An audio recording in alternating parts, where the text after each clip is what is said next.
Bismillahirrahmanirrahim. Assalamualaikum warahmatullahi wabarakatuh.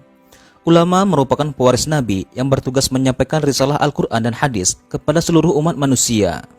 Tercatat dalam sejarah bahwa para ulama Indonesia memiliki andil yang sangat besar dalam perkembangan Islam. Bahkan beberapa di antara telah mendunia. Umumnya, para ulama tersebut belajar dan menetap di Mekah maupun di Madinah yang menjadi sumber ilmu agama. Namun, ada pula yang kembali ke tanah air untuk menjadikan masyarakat Indonesia lebih baik lagi dalam bidang agama.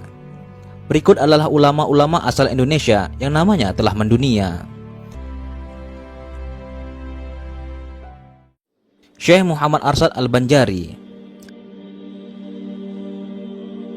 Ulama yang berkarisma ini tak hanya dikenal di tanah air, namun juga di beberapa negara seperti Turki, Arab Saudi, Filipina, Mesir, dan India. Ulama kelahiran 15 Safar 1122 ini atau 17 Mei 1710 di daerah Banjar ini telah berguru kepada sejumlah ulama terkenal di Mekah maupun di Madinah selama 35 tahun. Beberapa ulama tersohor yang menjadi gurunya adalah Syekh Athaillah bin Ahmad Al-Misri, Syekh Muhammad bin Sulaiman Al-Qudri, Syekh Ahmad bin Abdul Mun'aim, dan Syekh Muhammad bin Abdul Karim Al-Qadiri.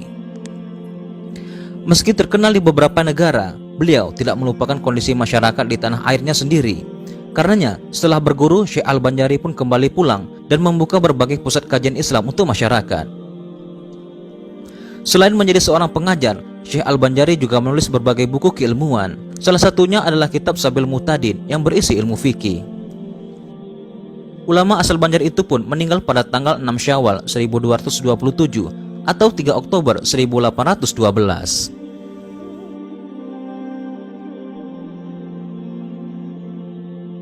Syekh Sulaiman Ar-Rusuli Al-Minangkabawi.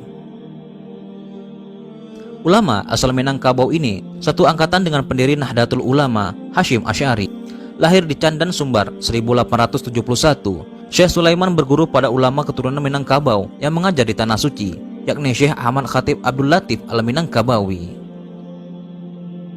Di tahun 1928, Syekh Sulaiman bersama dengan Syekh Abbas Ladang Lawas dan Syekh Muhammad Jamil Jahu kemudian sempat mendirikan partai politik, yakni Persatuan Tarbiyah Islamiyah atau yang disingkat dengan PERTI.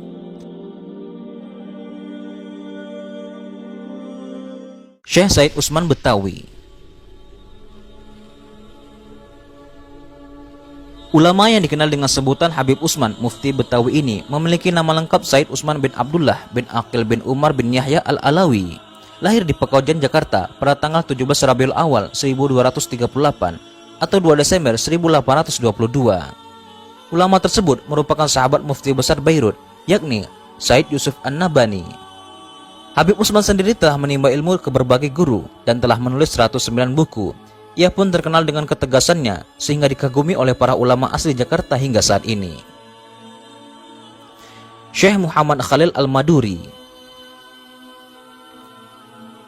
Lahir di Bangkalan, Madura 27 Januari 1820, Syekh Muhammad Khalil berasal dari keturunan ulama dan sempat menjadi murid Kiai Muhammad Nur di Ponpes Langitan, Tuban. Tak hanya mampu menghafal Al-Quran sejak usia muda, Syekh Khalil juga mampu menguasai 7 qiraat. Sahabat dari Syekh An-Nawawi Al-Bantani di Mekah ini juga mendirikan sebuah pesantren di daerah Cekubuman sekembalinya ke tanah air. Meski usianya telah lanjut, namun ia mampu mengobarkan semangat para santri dalam menghadapi para penjajah. Syekh Khalil tutup usia pada umur 106 tahun dan telah membina generasi penerus yang dikenal masyarakat luas seperti Kiai Haji Hasyim Asy'ari dan Kiai Haji Bisri Mustafa. Syekh Nawawi Al-Bantani. Syekh yang bernama lengkap Muhammad Nawawi bin Umar ibnu Arabi bin Ali Al-Jawi Al-Bantani ini disebut sebagai Imam Nawawi kedua. Gelar tersebut diberikan oleh Syekh Wan Ahmad bin Muhammad Zain Al-Fatani. Setelah berada di Mekah, beliau sudah berguru kepada para ulama tersohor dan setiap kali mengajar, ia akan dikelilingi oleh para santrinya yang berjumlah 200 orang lebih. Syekh Muhammad Mukhtar Al-Bughri.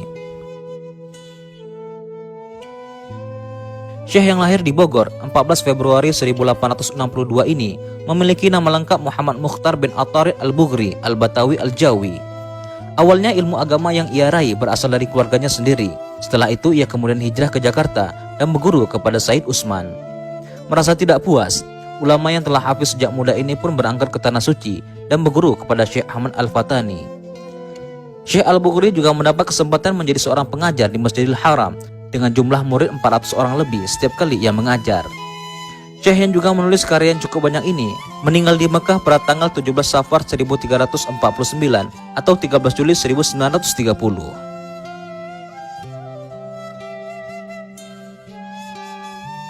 Syekh Abdul Hamid Asahan lahir di Tanjung Balai, Asahan, Sumatera Utara pada tahun 1298. Ulama karismatik ini bernama lengkap Syekh Abdul Hamid bin Mahmud. Pembelajaran terhadap agama Islam telah ia mulai sejak kecil dengan berguru kepada saudara iparnya sendiri, yakni Haji Zainuddin. Setelah itu ia kemudian belajar kepada Syekh Muhammad Isa yang menjadi mufti kerajaan Asahan. Melihat semangat Syekh Abdul Hamid, sang guru pun menyuruhnya untuk menimba ilmu di Mekah. Maka ketika ia berada di Mekah, ia belajar kepada Syekh Ahmad Fatani selama 2 tahun, dikarenakan ulama tersohor di Saudi tersebut meninggal dunia. Syekh Abdul Hamid kemudian berguru kepada Syekh Ahmad Khatib bin Abdul Latif Minangkabawi. Karena terjadi Perang Dunia Pertama, ia pun kembali ke daerah asalnya dan membuka Madrasah Ulumil Arabiyah yang kini berkembang cukup pesat.